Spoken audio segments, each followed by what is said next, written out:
Alright, this is going to be a super awesome video for y'all. I got my Airsoft Mk18 that we just built out. As y'all see in the video, we're going to go step-by-step breakdown of how I'm going to put this thing together and how I'm going to make it shoot as good as it does.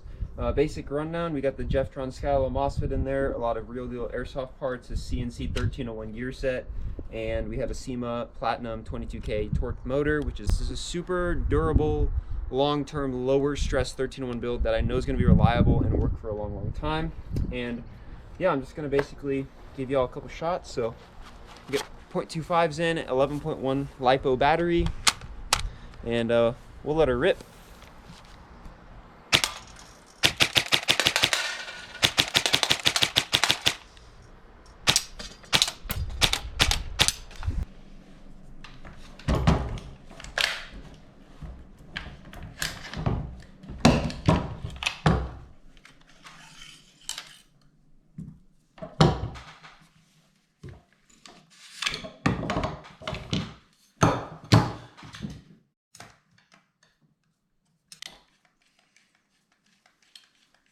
Tube, and there's a locking screw in there which you have to get out first, and then the buffer tube comes off. Now you're just left with the lower and the gearbox as well as the pistol grip. Alright, now basically I'm just going to remove everything else to get to the gearbox, so I'm just going to show you all a time lapse of that, so we'll get to that.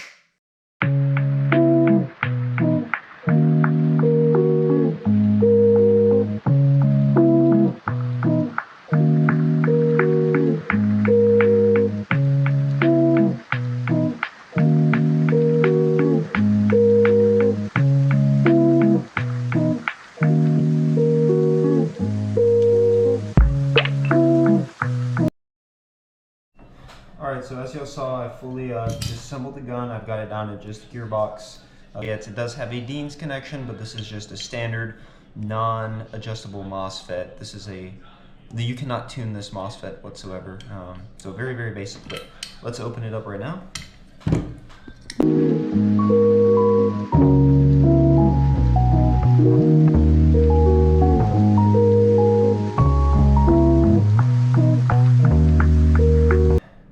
Alright, so as for shimming, we're going to start off with the top half of the gearbox and our bevel gear. The way I shim is through the half shell method.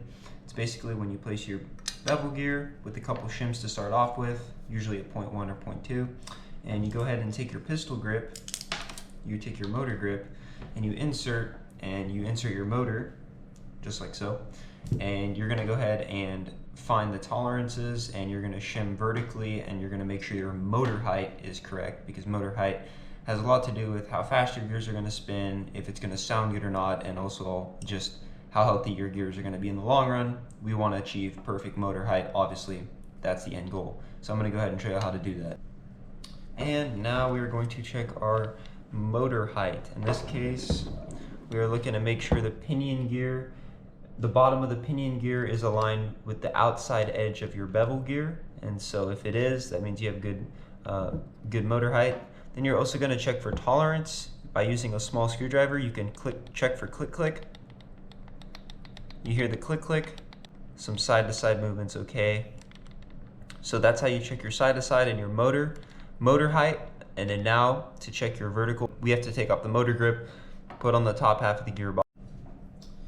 Alright, now after you install a shim, you're going to put the top half of the gearbox on, and we're going to check to see if we're too tight or if there's not enough tightness.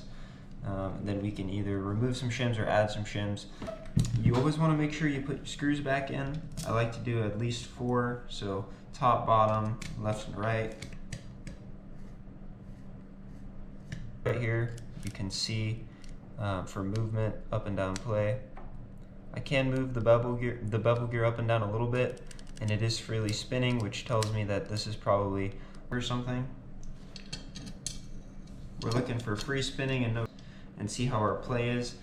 I usually like to start off with less shims that I think is too much. I can always add it to make it tighter. So we're going to go ahead and repeat the same process. Play. So there's quite a bit of play. Now for the sector gear, you can do that with the spur gear inside the gearbox. So I'm going to start off with no shims and show you how that doesn't work most of the time. So there's too much at the 0.2. You can see the big difference on with our 0.05. There we go. Now got it super freely spinning, and it's not making any contact. It's super smooth. And our side-to-side play, and we have. Okay, now I'm gonna add my. Now I'm adding my bevel gear, and we're just gonna make sure that they're all freely spinning. No problem. Okay, after a couple minor adjustments, literally just changing 1.1 out for a 0.2, I was able to achieve what I would say is perfect shimming. I'm going to show you that by just spinning, so y'all listen to it. Still spinning. Still spinning. With one flick, I'm getting at least 10 rotations and about 4 or 5 seconds of spinning. I'm going to go ahead and shoot some air. And then we got Alright, so now we're done with the gears. I'm going to carefully remove the gears while keeping the shims on.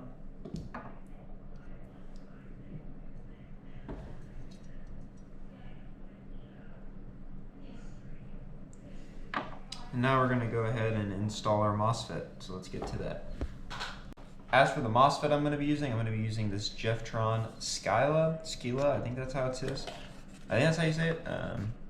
Anyways, go ahead and take the Mosfet out, along with the trigger you're going to use. Now it does have some stickers that you're going to have to apply onto the selector plate, so these will come in handy later, so I'm going to need these. But basically, we're just going to go ahead and install our Mosfet. This is super duper simple. Just going to place it in like so.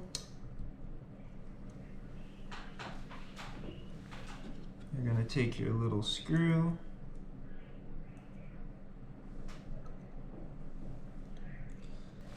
Once you got your Mosfet screwed down, you're going to need to route the wires. So the first wire that goes is the blue wire.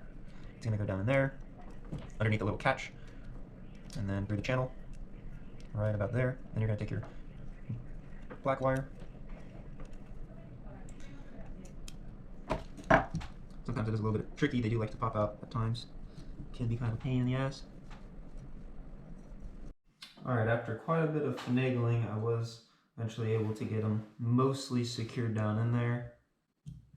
But when we do put the gearbox, when we do put the other half of the gearbox shell on, I'm going to have to make sure that these are fully seated all the way down, but as of now, that's going to be alright. Then you're going to take your trigger. I've already used this trigger before, so it does have the little magnetic optical sensor. This comes with the Jeftron Skila. You have to put it on there yourself, but I've already done that, so we're just going to go ahead and use this trigger. Grab ourselves a trigger spring and insert like so. Okay, once you've done that, you want to go ahead and take your selector plate. You're going to need to apply a sticker.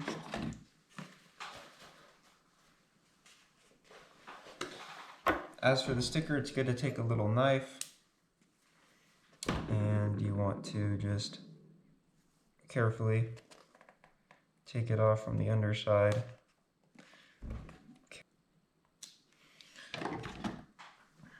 And we're going to place this right here. We're going to press down really good and make sure that's a good bond. But I do have it on standby. We're going to go ahead and put the gears in, anti-reversal latch, our compression system, and then finally the trigger. So let's do that. Alright, now going in with the gears, I'm going to start off with my spur gear, making sure that I have my shims on there. Then we're going to go with our sector gear, and then finally bevel gear. Again, they're all spinning freely. Now we're going to take our compression assembly, so that consists of your piston, and then just going to be your piston head, your nozzle, your tappet plate, and then most importantly your piston. Most of these, if not all of these, are real deal airsoft parts. These are real deal airsoft. Everything besides the cylinder and the cylinder head. So palm nozzle, the new 2025 real deal airsoft piston, and the new Real Deal Airsoft 2025 super strong tappet plate. This is very rigid. So we're just going to go ahead and insert these in. And now the O-ring I'm using is very dry. I can feel that. So I'm going to go ahead and add a little bit of grease.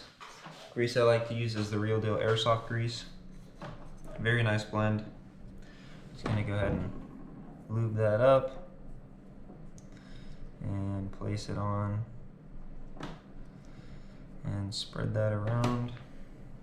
I like to go a little heavier on the grease.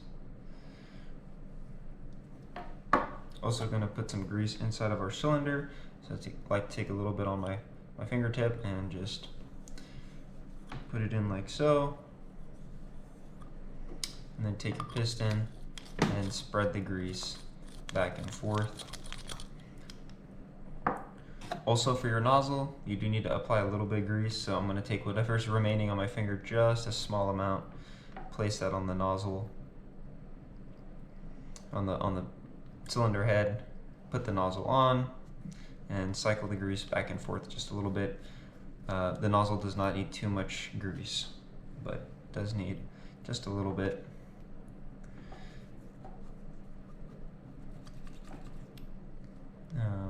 Otherwise, if you put too much grease, it's going to get inside your hop chamber, so you don't want that. Tappet plate spring. The tappet plate spring I'm going to be using is the Real Deal Airsoft one. This is a super strong one.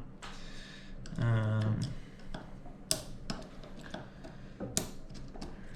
ahead, put your tappet plate spring on. This usually is a little tricky.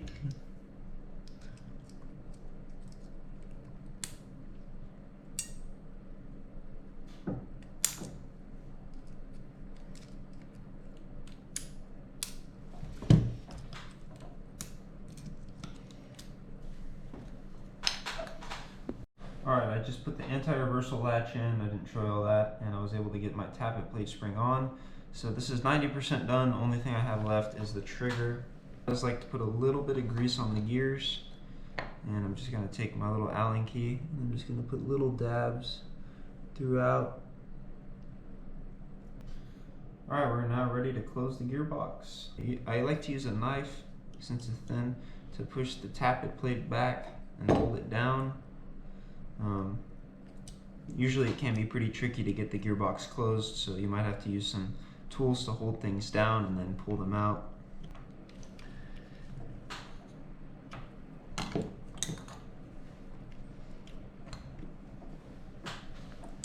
Alright, wires are seated, gearbox is closed. Always test your nozzle, make sure spring works. That means your tappet plate is fully seated. Make sure your trigger works.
Fake working bolt bolt mechanism. It has a locking bolt, bolt lock rather. Geez, can't get my words right. We're gonna go ahead and put that on. This is a common step that a lot of people tend to forget, but it's overlooked. It doesn't have anything to do mechanically, but nobody likes to have a gun that doesn't have the bolt catch in. At least I don't.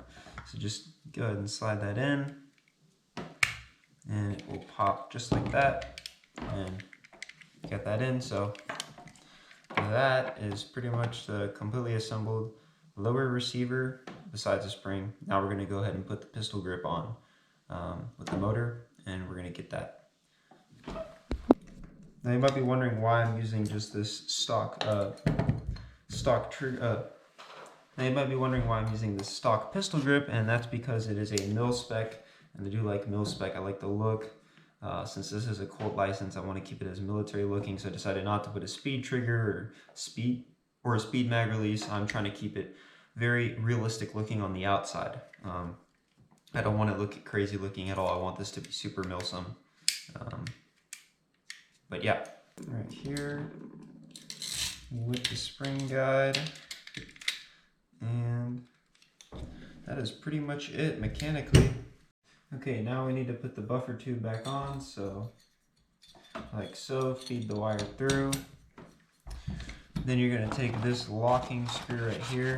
It's going to have a plate and the screw itself, and this is going to run down just like so. Going to look like that. And then you want to take a long screwdriver. You need a long one for this, and you just want to screw it down into place. And you go ahead. Now we're ready to put on the upper receiver. And I'm actually going to switch out barrel assemblies. I have an upgraded one, so this is the stock one. This is going to be the new one. This is the EMG hop.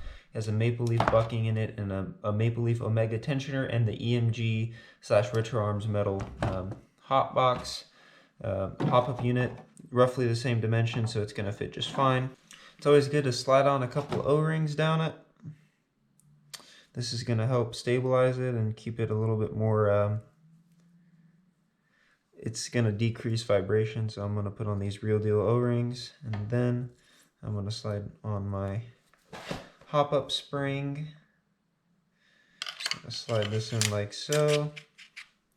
Should be a little bit of springiness right there. And then we're going to assemble the gun. Sometimes you got to pull back on this charging handle a little bit.